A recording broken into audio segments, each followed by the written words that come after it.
Hi, everyone. Judge Andrew Napolitano here for Judging Freedom.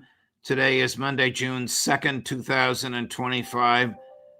Russia is attacked 2,500 miles inside its border with Ukraine, and Larry Johnson is here to explain. But first, this. While the markets are giving us whiplash, have you seen the price of gold? It's soaring. In the past 12 months, gold has risen to more than $3,000 an ounce. I'm so glad I bought my gold. It's not too late for you to buy yours. The same experts that predicted gold at $3,200 an ounce now predict gold at $4,500 or more in the next year. What's driving the price higher? Paper currencies. All around the world, they are falling in value. Big money is in panic as falling currencies shrink the value of their paper wealth. That's why big banks and billionaires are buying gold in record amounts. As long as paper money keeps falling, they'll keep buying, and gold will keep rising. So do what I did. Call my friends at Lear Capital. You'll have a great conversation, and they'll send you very helpful information. Learn how you can store gold in your IRA tax and penalty free, or have it sent directly to your doorstep. There's zero pressure to buy, and you have a 100% risk-free purchase guarantee. It's time to see if gold is right for you. Call 800-511-4620, 800-511-4620, or go to LearJudgeNap.com and tell them your friend the judge sent. Larry Johnson, welcome here, my dear friend. What is your understanding of the who, what, when, where, how of this drone attack on Russian civilian and military? A Western intelligence operation planned and executed by the Ukrainians, but clearly the West was involved. A Pyrrhic victory, by classic Pyrrhic victory, which means a sort of a tactical win, but a strategic defeat for Ukraine. And, you know, candidly, the exuberance and the giddiness being expressed in the West over the so-called devastation of the Russian Air Force is just, it's not only wrong, but it's ridiculous. Yes. How many times have you seen the phrase in the past 8 or 9 hours, Pearl Harbor, as if to compare what Ukraine did with Russian intelligence, about which more in a minute, with what happened on December 7th, 1941? Yeah, well, actually, I think it's an appropriate analogy. Not in terms, because remember, that Japanese attack was supposed to destroy all the U.S. aircraft carriers and decimate the U.S. Navy. What happened? Japan got its ass kicked because the carriers were still intact. And 4 or 5 months later, at the Battle of Midway, the United States wiped out 4 Japanese aircraft carriers. So, you know, all these morons in the press using that as a metaphor or an analogy, obviously they know nothing of history. But I think the parallel is correct in the fact that the attack on Pearl Harbor was described by Admiral Yamamoto as "we have awakened a sleeping giant." Up to this point, Russia's been content to carry out the special military operation, which means this has not gone to a full-fledged war footing. I think that's now going to change. And I think Russia's going to move towards a war footing, which means targets that previously they ignored or kept off limits are now going to be on the target list. And this is going to lead to greater devastation in the part of Ukraine because, you know, candidly, they may have hit or damaged 7 aircraft. And, you know, I'm not trying to pretend that it was it meant absolutely nothing. But what it did symbolize was these aircraft were vulnerable because Russia's abiding by the START II treaty, which requires those bombers to be visible. Now that the West is allowing them to be attacked, and I'll note that Donald Trump and his administration, we don't know nothing about this. Well, that's called plausible deniability. I guarantee you at least one, if not more, officers within the Central Intelligence Agency knew about this and may have even been involved with the planning for it and the operation of it.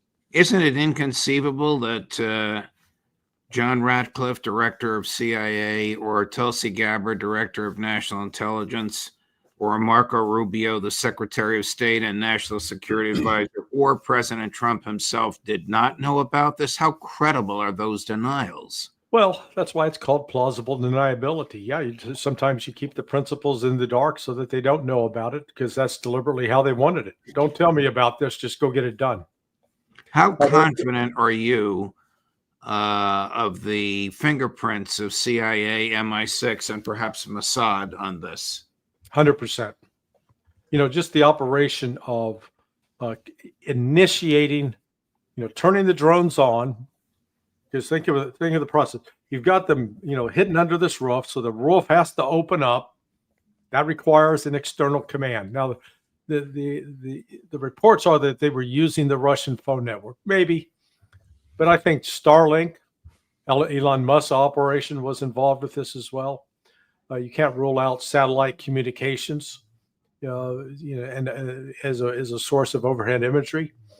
It was reported, and I've seen no confirmation of it, that Pete Hegseth was watching the attack real time, which means he absolutely knew it was coming off. And the Ukrainians had other drones with video capability, which in part explains why you're seeing some of the drone footage that's out there. But some of it has also been, AI, ginned up by artificial intelligence. Well, here's the BBC version. It's a little under 2 minutes. Alistair Crook downplays it substantially, and we've been chided for even relying on the BBC. I'm not relying on it for accuracy, but this is what the West wants us to believe, and I'll be happy to hear your thoughts, Larry. Cut number 1. Far from Ukraine's borders, an attack of astonishing audacity. Russian strategic bombers picked off one by one by a fleet of drones. Ukraine calling this Operation Spider's Web, personally overseen by President Zelensky.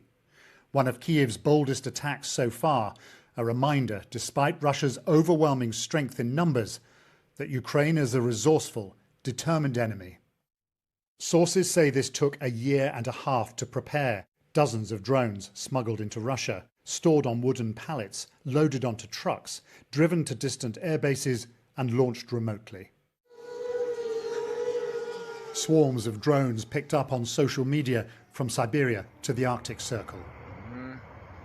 At a petrol station north of Irkutsk, a glimpse of the operation in progress.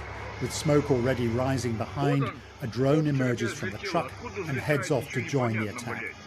Moments later, another, and gunfire as police officers try to bring it down. Ukraine claims to have done a staggering $7 billion worth of damage and knocked out a third of the planes Russia uses to deliver cruise missiles.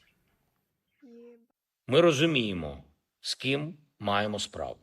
We know exactly whom we are dealing with. We will defend ourselves by every means available to us, available to Ukraine, available to Ukrainians.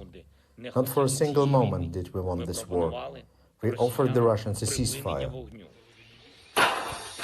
Earlier, a different kind of wreckage. This, the Ukrainian city of Zaporizhia, after the country suffered another major drone and missile attack.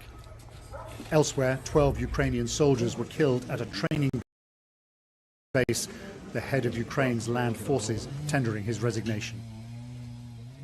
What chance then for another round of peace talks set to take place in Istanbul? Russian and Ukrainian delegations are expected to be there, but after 24 hours of mayhem, the omens for a breakthrough.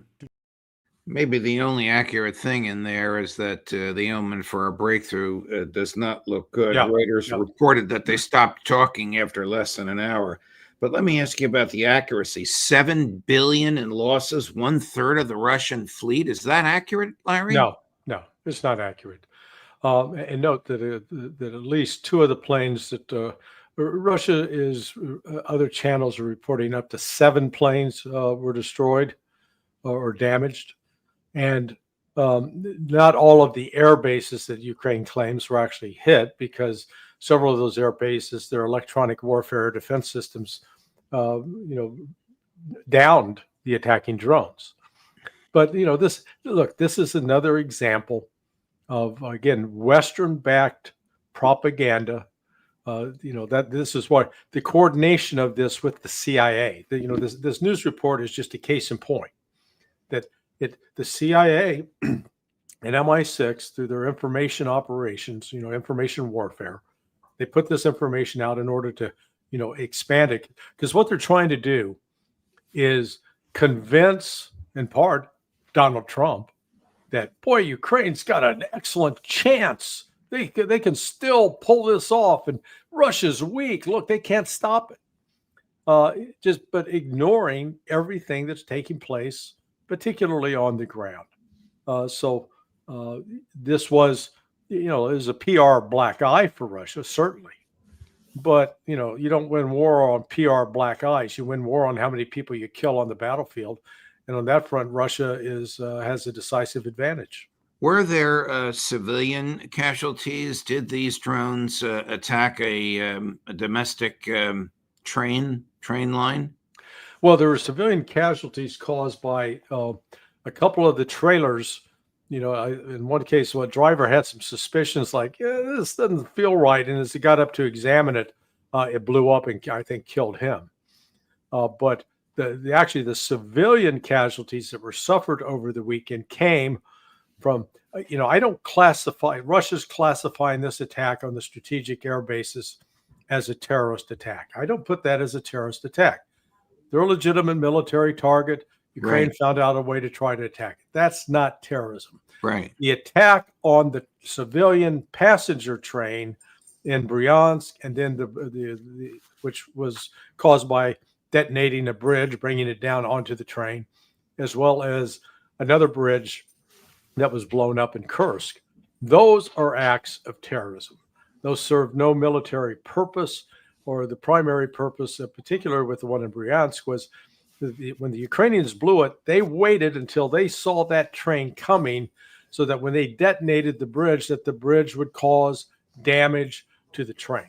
And they killed at least 12 people. That was terrorism.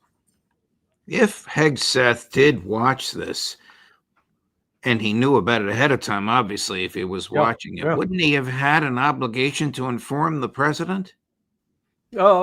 Again, plausible deniability, Judge. There's certain things you don't tell the president, so the president can legitimately say, gee, I didn't know about that. Will the Russians ever trust Donald Trump? Here he is trying to negotiate with Vladimir Putin, and his Central Intelligence Agency is trying to blow up Russian assets and kill Russian civilians. I don't think the Russians trust Donald Trump. They recognize, I think they understand Trump for what Trump is, and they're going to deal with him accordingly, but they're not going to take any of his promises to the bank. Trump already really discredited himself over the course of the last week, where, still he's not come out and denounced the Ukrainian attacks on these Russian bases. Hasn't, to my knowledge, has not said a word about it. The only thing we do know is that Lavrov and Secretary of State Rubio had a conversation yesterday. So far, Russia's not released a readout of that conversation. I would imagine Lavrov, and you and I know him, read Rubio the Riot Act. Yeah, and in Lavrov, without yelling, without getting emotional, but sending a very clear message. I suggested that maybe Rubio, after the conversation, had to go change his underwear. But it is, they understand that here's Trump, who has been condemning Russia over the past week for Russia's previous strikes on May 24th and 25th inside Ukraine, without mentioning word one about the 1,400 Ukrainian attacks that preceded that in the week prior to May 24th. So, I think Russia recognized that Donald Trump's not an honest broker. Donald Trump is not an objective guy in this process. And I think they also understand Donald Trump faces many political constraints at home, but they would prefer to have a dialogue. And look, the good news yesterday is at least Rubio and Lavrov talked. That's that didn't happen under Biden. Did the United States attack Russia? If I was Russia, I'd say yes. This, I'll take you back. You're the judge. So if you've got a guy sitting in front of you who has shot a woman on the street, and there's a guy in the audience that supplied this guy with a gun, knowing that he was capable of shooting people, that he was vowing to attack this woman, would you consider that guy in the audience equally culpable? Well, the guy in the audience would be arrested by the prosecutors and their agents immediately. Yeah, exactly. So it's that simple.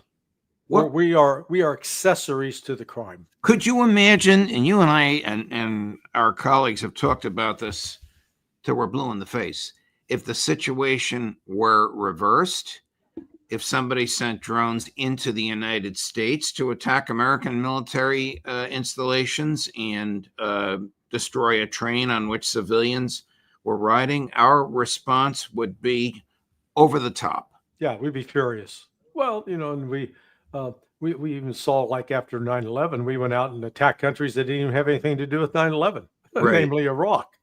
So, we use these things as an excuse. Russia is focused upon bringing an end to this, as they say, dealing with the root causes. And as you correctly noted, with the talks today in Istanbul, they concluded at the end of the hour. The Russians, even though I talked with Pepe Escobar early this morning, and he said, yeah, these are dead on arrival, these talks. But Russia's not walking away from it. Russia's not going to be the one saying, screw you, we're going to kill you. Russia's continue to keep the high road, which I think is just driving the Ukrainians crazy. Because Russia said, okay, now next agreement we'll have is we'll agree to exchange bodies of soldiers. We'll call on certain spots on the front line 2 to 3 day ceasefire so you can come collect your bodies. What kind of pressure is there on President Putin to send, and I'm just going to use this phrase as a metaphor, Oreshniks to Kyiv? Oh, I think there's significant pressure. This is what's also sort of, puzzling, peculiar, and insane about the apparent Western strategy that seems that, man, if we only get rid of Putin, boy, things will be okay with Russia. And it's like, are you kidding? You want to deal with Medvedev? What this illustrates, this latest incident, is that the public opinion in Russia is growing more supportive of harsher actions against Ukraine, not less, more. And Putin, to his credit, is trying to keep those emotions from guiding and controlling Russian decisions. It sounds as though Zelensky and his colleagues did not consider the natural and probable consequences of this, one of which is what you just articulated, coalescing Russian, it was already coalesced, but reinforcing Russian public opinion behind President Putin. I just wonder what you think President Putin will and should do. They're very close to achieving, what you and Ritter and McGovern and McGregor have told us, they're very close to achieving their goals on the ground. Well, you got to ask, what is the strategy? You carry out certain actions to ultimately accomplish a goal. Was the strategy in this to destroy Russia's strategic bomber force? Well, in order to weaken Russia so that Russia would feel compelled to surrender? Well, if that was the strategic goal, it failed. Yeah. In fact, you have to look at the opposite consequence. It has now emboldened Russia to pursue the war in a more aggressive fashion to the detriment of Ukraine. And that's the problem. What you have here with Ukrainians is complete lack of strategic thought. They are all focused on tactics.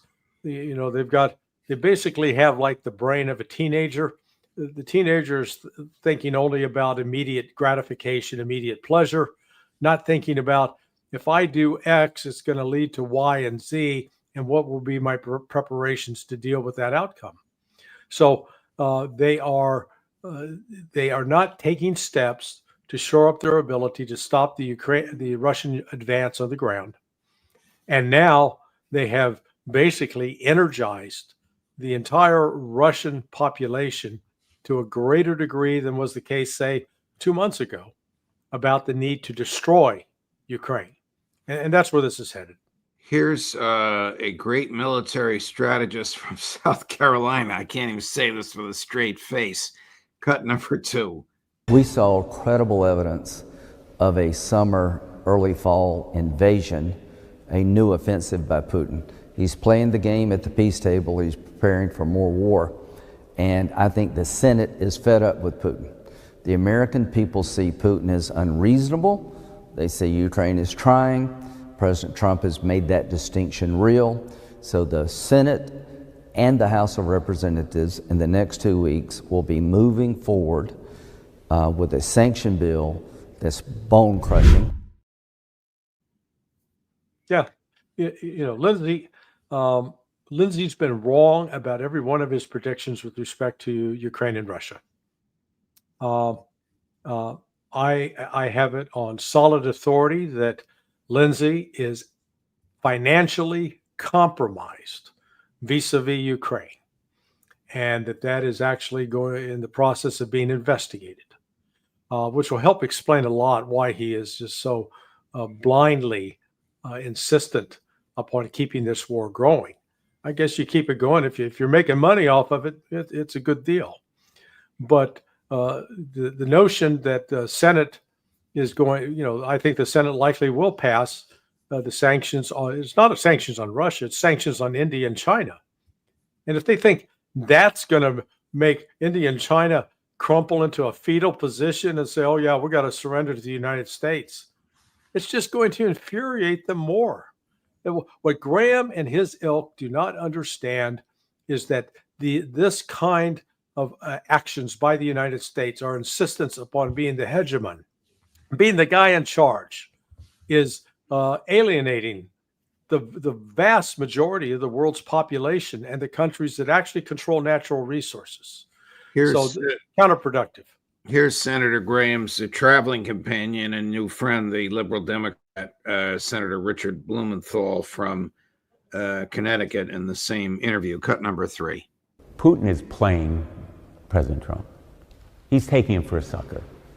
He is, in effect, stalling and stonewalling, prolonging the conversation so that he can mount this offensive and take control of more territory on the ground. If I were President Trump, I'd be insulted and offended by this affront personally, as well as to the United States of America. And America should be angry, deeply angry. In fairness to the two of them, these interviews were given before the Ukrainian attack. I don't know if they knew about it. How could I possibly know? I'm sure they were briefed on it while they were there. Absolutely. This is, but okay. America's angry. What are you going to do about it, America? Send them a sternly worded letter?